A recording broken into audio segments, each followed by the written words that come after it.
and welcome to What Lingers. This is the podcast from the people behind Storytelling Lisboa, where we uncover the questions behind people's stories. I'm Cristian Figueroa. And I'm Liz Melchor. And we are the team behind Storytelling Lisboa, where once a month, 10 storytellers get on stage in front of 200 people and tell true and personal stories related to a theme.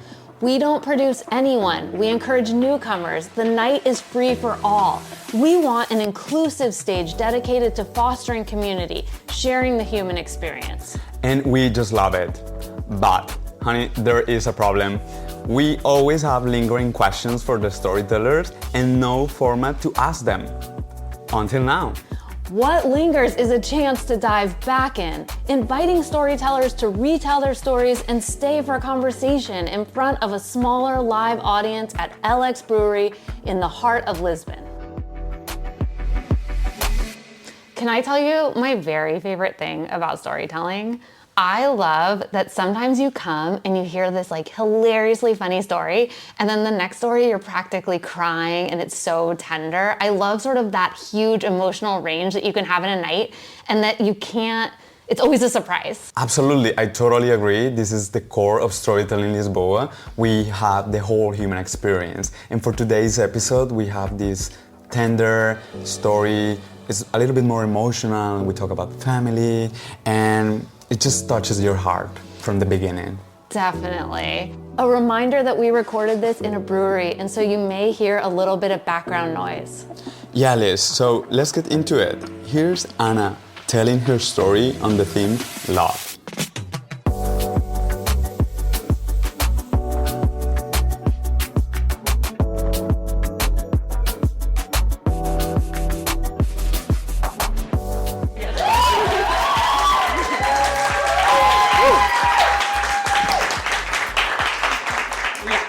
Thank you.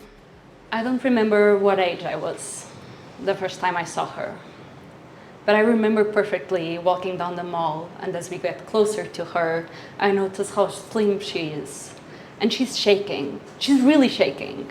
And at the time, I didn't know if she was shaking because she was nervous or if she was shaking because she was ill.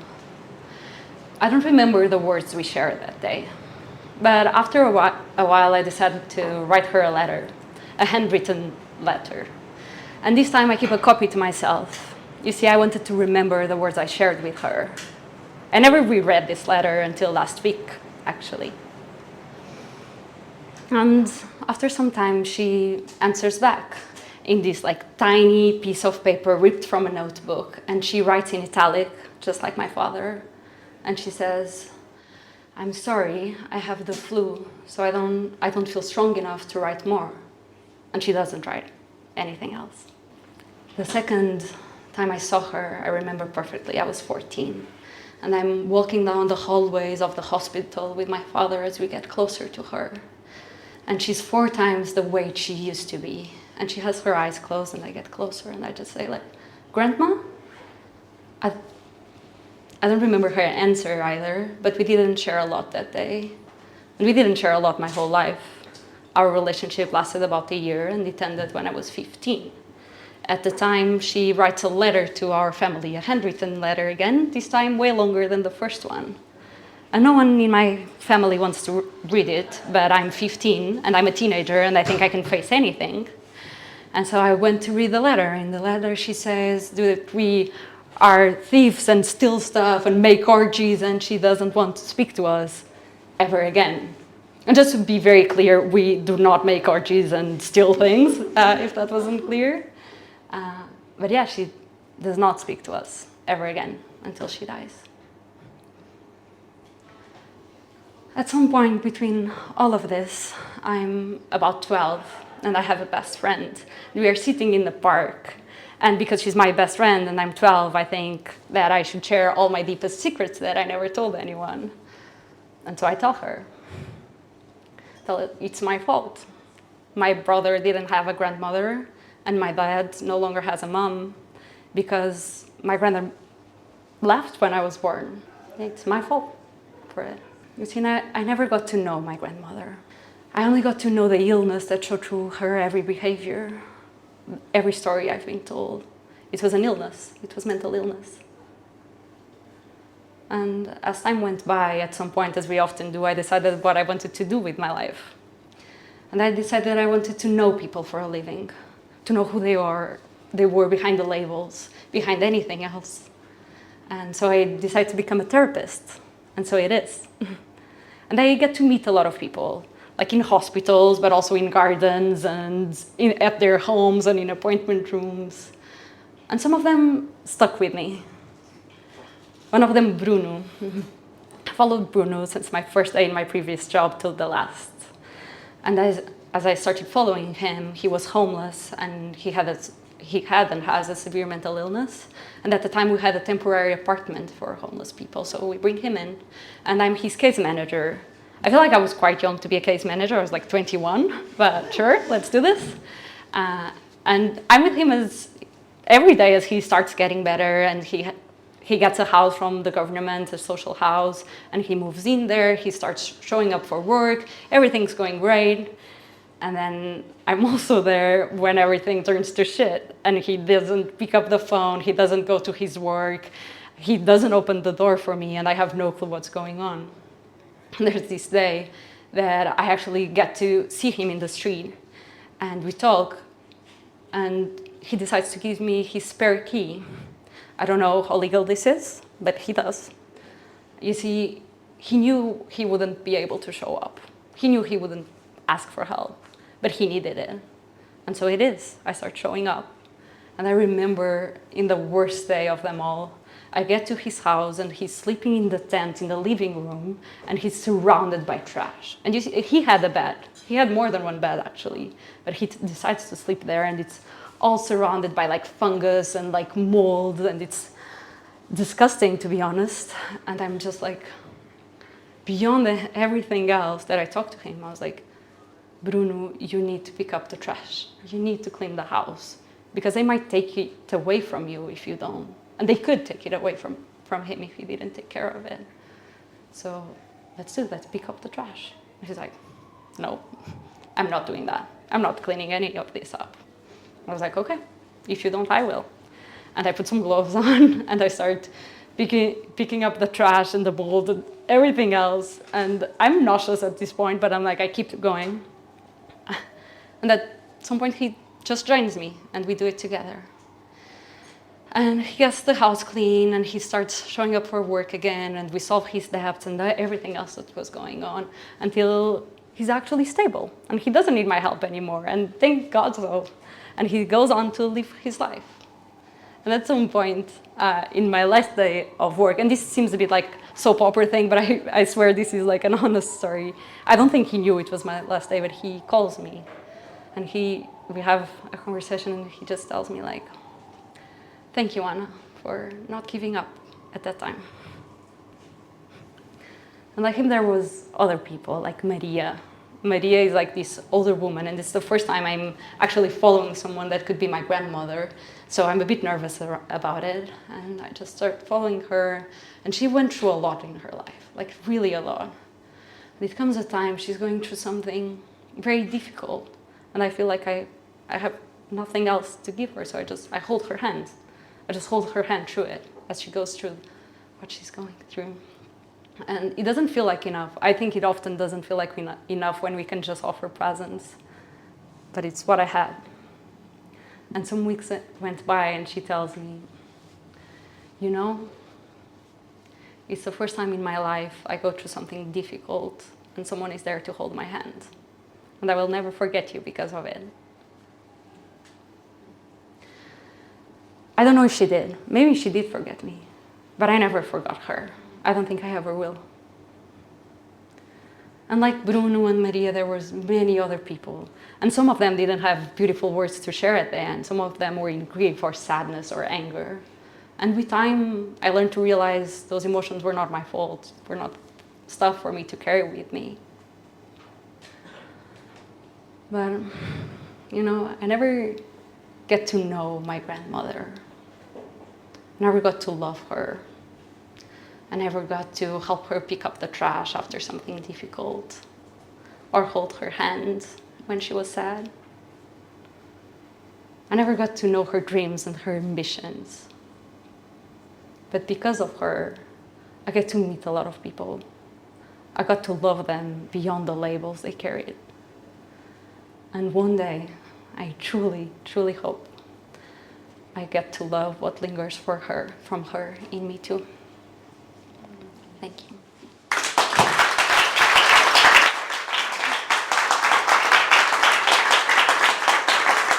Anna, thank you so much for your story. Of course, we'll talk about it later, but before that, we know you, of course, from the stage in Lisbon, but can you quickly introduce yourself better for the audience and everyone at home? Just a few words about yourself. Oh, yeah, who am I? I'm Anna. I'm a therapist that you probably already know if you heard the story. And I love people and dancing and art and just living in general. And I'm very connected to Lisbon and to the people I have here. I think that they say way more about who I am than I could ever. So, yeah, I think that's it. And that's you're what born I here? I was born here. Okay. Born and raised in Lisbon. Yeah. Okay, so I have lots of questions. And the first one we want to start with is your grandmother. You saw her twice in your life, right? And that's what you said. And so why didn't you see her more? And also you said something. You said that you were the reason that you didn't see her. And so I'm just curious to know more about that. Yeah. So my grandmother had a severe mental illness, and it was untreated, and that can often be very complicated. And around the time I was born, she cut the relationship with my family. They stopped speaking. And growing up, I was a child, so I didn't have the resources to process that. So the way I internalized it was, it's my fault because it was when I was born. So the only reason is me. I should not have been born. Or maybe with not this much weight, but like kind of, there was a cause and consequence that was clear for me. In the meantime, I grew up and I now very clearly understand she was ill. And because she was ill, that impacted severely her relationship, especially because she was not able to seek out treatment. And because of it, I only got to see her. I saw her twice, and then for a year I saw her a bit. But then she was uncompensated again, and so she cut the relationship with my family once more.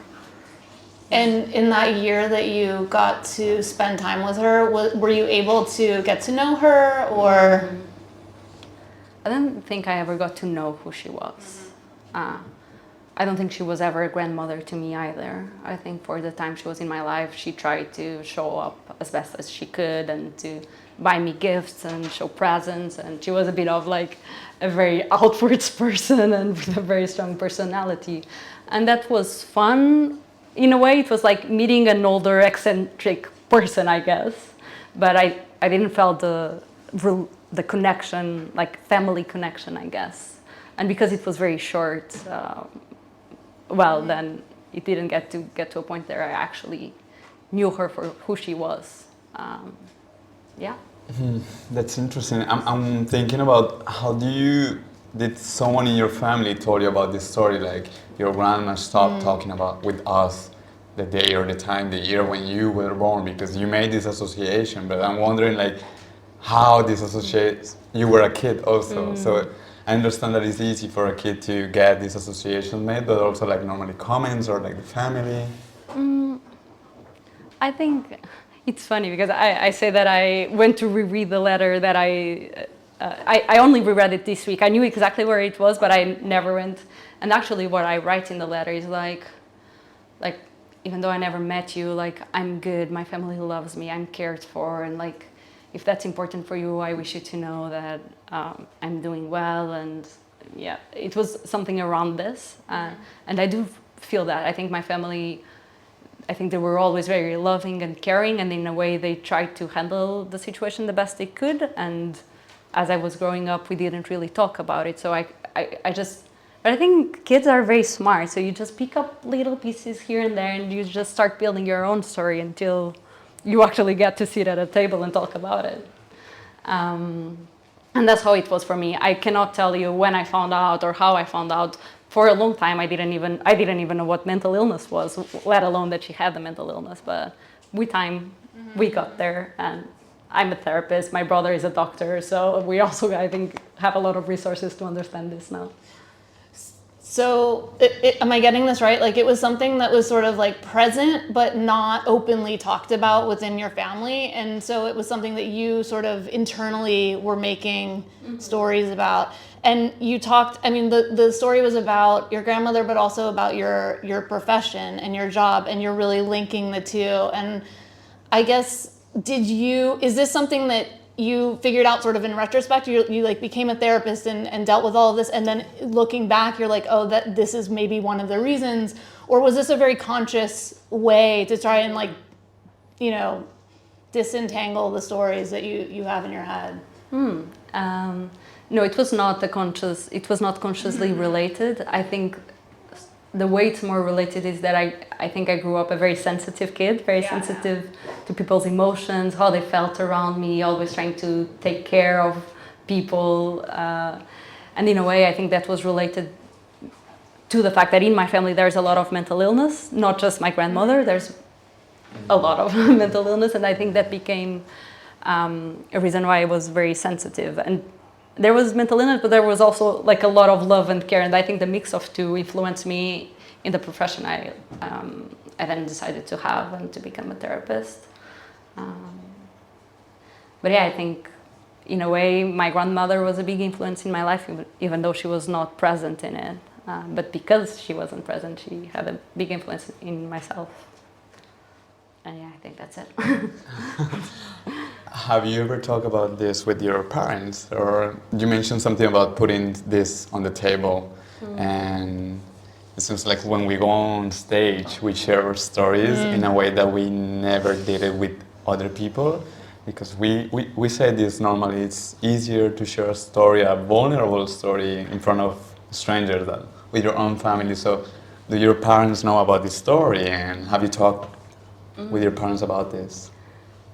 So, like, I actually asked my dad for permission to tell this story here today, especially because it was being recorded. I felt like I owed him, as the person who's alive, to ask for consent to tell the story. Absolutely. And also, when I shared it first, you record the story, so I shared it with my family. I think that was interesting. Even I realized that my dad never knew that I carried guilt around this, and he told me, like, I only now realize, and it's too late to do something different. But I think there's some power in having knowledge, and so that also brought the space for some conversations. And with time, sometimes we go there, but it's very sensitive. So we sometimes talk about it, but it needs to be in a very, like, supportive space, because this had a very big impact on my dad. Obviously, he was the one growing up in this context. So sometimes go there, and I think we will more. I would love to talk more about who she was and all those things, and I'm patient about it.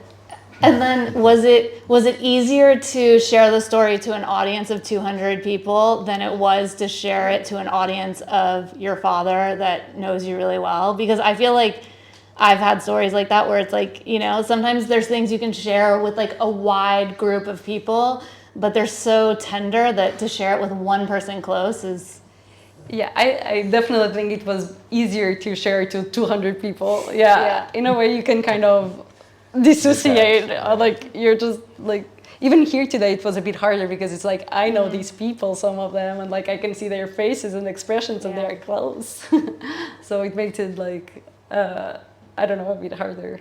Yeah, I think the easiest one was on storytelling. And you talk about sort of the relationship with your grandmother, but I think another really important love part of the story is the love that you're holding for your clients. For Bruno and Maria, and I worked as a therapist a little bit too, and I think you being present for somebody is extremely powerful, and it's weird because it feels, but you said, like, it feels like not enough, but in the end I think it is really a powerful thing. And with Bruno, you held hope when he was sort of unwilling, and you acted when he was unwilling to act. Have you had clients that don't get better, and and you have that thing where you can't, like, your presence doesn't change them, and you realize in a way that you cannot save everybody, because I think that's a big part of the job, is to realize your own limitations. Yeah. So just one thing before I answer. I think it's also curious because when I told this story, I was very afraid to say that I had love for my clients, because I think we, in the like Western society, we become like really this, you need to have like strong boundaries and they don't cross you, and it's like you're like, this is your profession and that's you as a person. But I think it's love as well. I do have tremendous amount of love for the people I work with, and I think I should own it, and I think there's value in owning that. I see the people that work with clients as well. So yeah, and to get back to the question, definitely I've had cases of people that don't get better, and often those are the ones that get to us the most, because it's like we really want to help and to bring resources, and sometimes it's not enough. Like either our skills are not enough, or the person is not ready, and we also need, as therapists, to process that and work within yourselves and learn to accept that sometimes our work will not come in the right moment, or it will not make the change we would like to make. I mean, I'm myself also a holistic therapist, and when I first met you and I saw you on stage, as you said, I was only 21 and I was cleaning this patient apartment, and probably you were too young, but I feel like you are this old soul, and like you have this energy of loving energy of taking care of others and taking care of your surroundings. So I'm just really grateful we met at Storytelling Lisbon, but also as a caregiver, as a therapist. Something that we sometimes forget is to take care of ourselves. So when we're always taking care of others all the time and giving and giving and giving, we forget that we need to also preserve ourselves. And I'm curious of, you were very young dealing with all these cases. Like, how was that for you? And if you can share with us, what do you do for preserve yourself, or take care of yourself? I know in the audience there are a few familiar faces and friends that I know support you a lot, but I would like to hear more about that. First of all, with time, I've learned what works for me. That doesn't mean it's going to work for other people. Absolutely. These are the things that make sense to who I am. Yeah.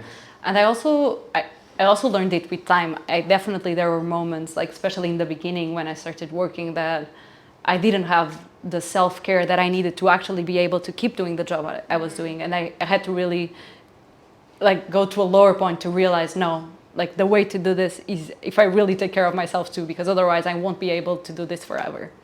And yeah, so the first one is community. Like my community, my friends, they are a very big part of taking care of myself. Also just doing the things I really love to do, like dancing and movement. Like that's a way that really brings me back to the body and to how I feel and what makes me feel alive. And so movement, it's a big one. Sometimes just going into art, because sometimes it's also easy to kind of dissociate from my own feelings, but I know that's not the way. So art in a way allows me to express what I really feel, and that's also very important for me. I do my own therapy. I love plants and nature and all these things. I think just doing things you really love that are just because you love them, it's very important in a way for you to take care of yourself. And it's very easy sometimes to just keep to these dogmas of like, you should do that, that, and that, and you'll be healthy. But I don't think that's really what works for people. You need to just really get to know what you love and what interests you. And I believe that with time I will learn more things, and now I don't about myself. Another thing I wanted to ask, you said that your grandmother, when you saw her the second time, she weighed four times more than she had the first time you saw her. What was going on there? It's a great question. I have no clue.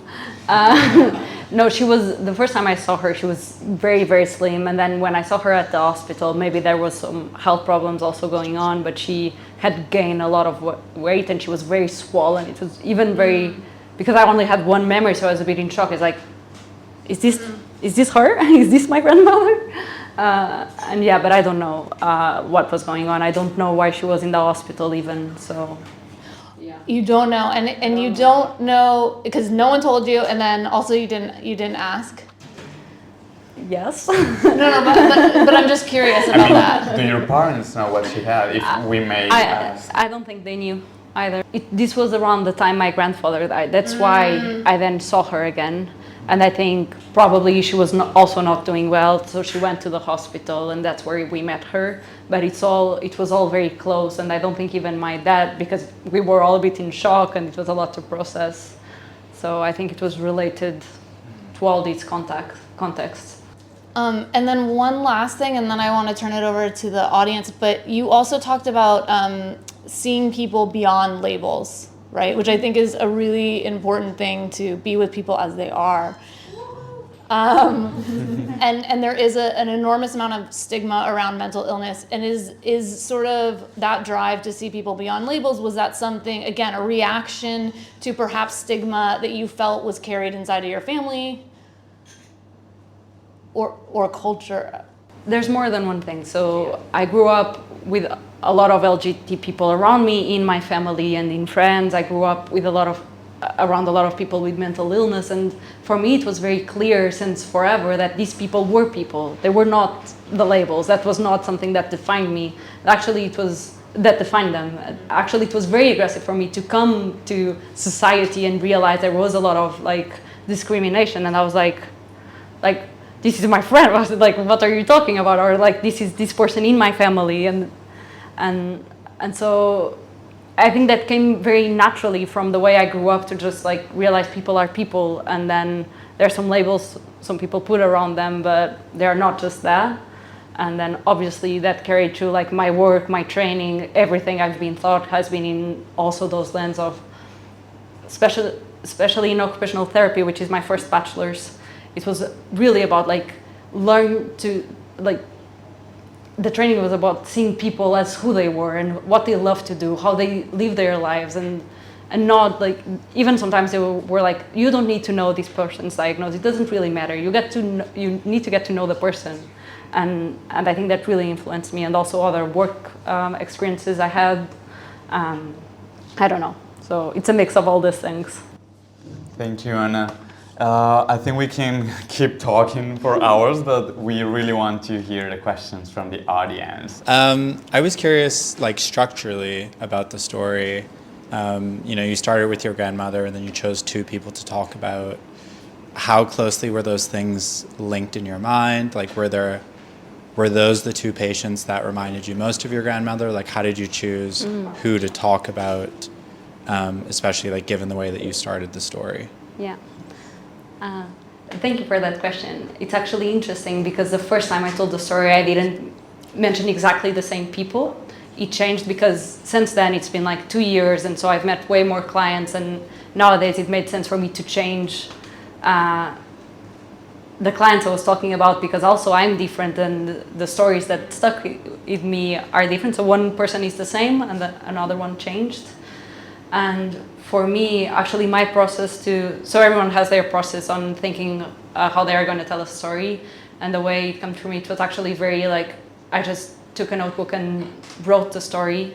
And in the first time, those were the people that came to me. And it was very obvious it was this structure. And then I just had to edit it, cut some pieces out that were didn't matter and stuff like that. But it was very just on a flow. These people came and I was this makes a lot of sense.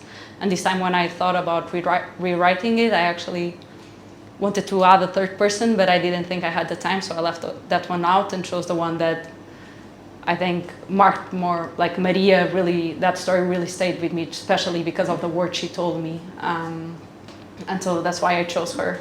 All right, so you being a therapist and a good storyteller, I'm curious to know how you incorporate storytelling into your daily work.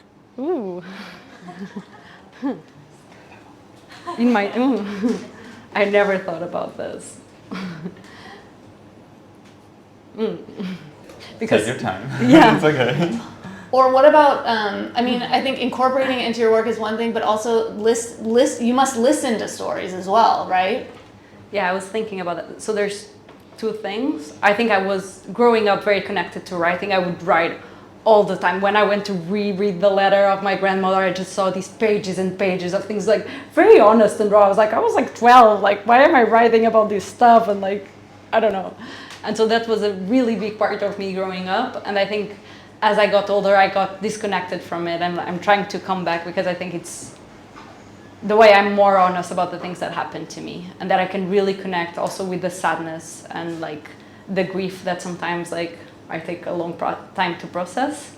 And I think as a job, as my job and as a therapist, my job is listening to stories, to people's stories, to who they are. So that's an integral part of my work. So sometimes I use writing with clients too. I think for some people it's also the very natural way of how they access their own emotions, and it's way easier to just talk to me because they can be in their world with their pen writing, and then just they need to read. They don't even need to look me in the eyes. And for some people, like just the fact that they are standing with someone looking at them can be very scary. So sometimes I use writing as a way to work with clients too. So as someone that's close to mental illness, both on a personal level and on a work level, what are some tips or advice you'd have for people that have friends that may have that don't get the support from like a therapist or a professional? How can friends potentially help people that have that? If you're a friend or like a partner or someone close with someone with a mental illness, I think it's very important that you need to take care of yourself too. So not lose yourself in the process of taking care of another, because actually people that are very close to people with mental illness have a higher chance of getting a mental illness themselves too. So I think the first thing is like know your self-care, know how to take time for yourself, know also that sometimes you'll have to say no because you cannot do it all. And another thing is also realizing that you're a friend. You're not a therapist, you're not a doctor, you don't have every solution, you're a friend. And so you can be there and you can spend good time and quality time and do your best, but don't put the pressure on your shoulders to try to fix something that it's not for you to fix. People are doing their journeys and their process, and if you feel like they need help, you can also just, in a safe place, tell them like maybe you should look for professional help. I've noticed there are things coming up for you that are hard, and just trying to break the stigma down, because all of us go through things, like all of us need support sometimes. So I think in a very short way, I think those are the two most important things: to know that you also need to take care of yourself, and know that you are a friend. You're not all the other things that a person needs. And we work, as I said, and I really believe this, we are a community. So let's bring all the community in to do the work and to help everyone be in a better position in life, I guess. This is very weird. Hello, Diana. Oh my God. I'm in love. I don't know how to handle this part of the process. Don't worry, you're doing amazing. Anybody else? So first, I cannot hold it in. I love you, and I'm very fortunate to be your friend. And picking up on the last question, I wanted to know, because you've spoken about how your personal life sort of gets, I mean, this happens to everyone, but I think especially maybe in this profession, gets mixed up with your professional life. And how do you cope with having interpersonal relationships with your enhanced capacity of like analyzing people, or like your professional background? And is it easy for you or harder? Yeah. I never thought about these questions specifically, so I'm just going to say things that come to my mind, and maybe they'll be nonsense, but, well, it's what... So, first, I think I'm very... Like, I think I have, like, a confidence in my work that at a personal level, I'm actually very insecure. So it's hard for me to show up the same way, to be like... to just guide, like I'm not guiding a friend in anything. I'm not guiding that conversation to lead anywhere. Like I'm not being a therapist, basically. So not just because of the insecurity, but because it's also not my place. Like it's not my place to do that. I will obviously help every way I can, and I try. But it's very different to be a friend and to be a therapist. Like you're not standing how do I say this? You're not in the same position. So I think it's just very different. There are sometimes things I realize about people that are close to me that sometimes I don't bring up, but I think we all do that, either because I don't think they're ready to have that conversation, or because it's not the time. and maybe at some point I will. But yeah, it's hard to answer that question. I think, in a way, I'm also always the same person. I'm Anna, and I empathize with people, and I love people, and that shows through my work and my personal life. I don't know, I'm just a mix of all of that. I'm very curious by the fact that you just started this answer with, I'm gonna trust with whatever is crossing my mind, which is something I do a lot. And you mentioned during the story or during the Q&A that you're a very sensitive person. And how or when did you realize that you were more sensitive or more sensible than other people, and how this shows up for you in your life? Because when you said I trust this gut feeling and or intuition, and some people call it mediumship or just guidance from above or whatever they believe, and I do believe that when you're taking care of other people, there's something beyond your understanding and your comprehension on this. I love this question because it makes me uncomfortable. Because it's still hard for me to own that, to own that I'm sensitive. I think that's been very hard for me to own and to just accept. Actually, even this was probably 2 months ago, I was talking to my ex-partner that's also like one of my best friends, and I was like, do you think I'm sensitive? I'm not, am I? And he was like, obviously you are, what are you talking about? Where did this come from? And I was like, no, I'm not. I'm just very strong in it. And then I was like, I obviously am sensitive, and I obviously empathize with people, but I think also growing up in the world we grow up, there's something that it feels like it's better to say that you're powerful and that you don't break down and that you just have it all figured out, than to say, no, I'm actually very sensitive and people's feelings get to me a lot. So that's why the question makes me uncomfortable, because it assumes that I need to own the fact that I am in fact very sensitive, and I actually pick up a lot of things that happen in my environment and they get to me in a way. I think I've also learned to manage that in a way that also creates a safe place that I can sense people's feelings but not get drawn into them, which is something I did a lot as a kid, to just get drawn to what was happening in my friend's life or people struggling that I didn't even know. I would just everyone would share their deepest secret, and I always held space. And at some point I was like, okay, maybe if this keeps happening, that's because of me, because I'm creating that space, and then sometimes I also need to protect my inner bubble and do some self-care. Thank you so much, Anna, for coming, being on our stage, and being so open with us. The final question is, what's your biggest takeaway from sharing your story?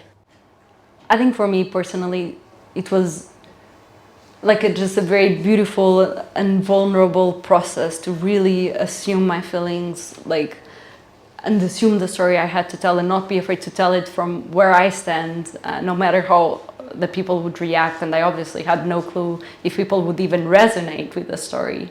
But I think that was just very powerful. And also it was very powerful to see how I was held by people, how people come up to you and talk to you, or say wow, that really touched me, or wow, I resonate with that thing. And that I think it's the meaning of it all, to just tell stories. And I think there's so much power, and I've heard so many stories on storytelling, and some of them I remember to this day, and I love that they stay with me too, like my clients do. So yeah. Okay, Anna, thank you so much for coming here, for being on the stage. We need to give you a huge round of applause.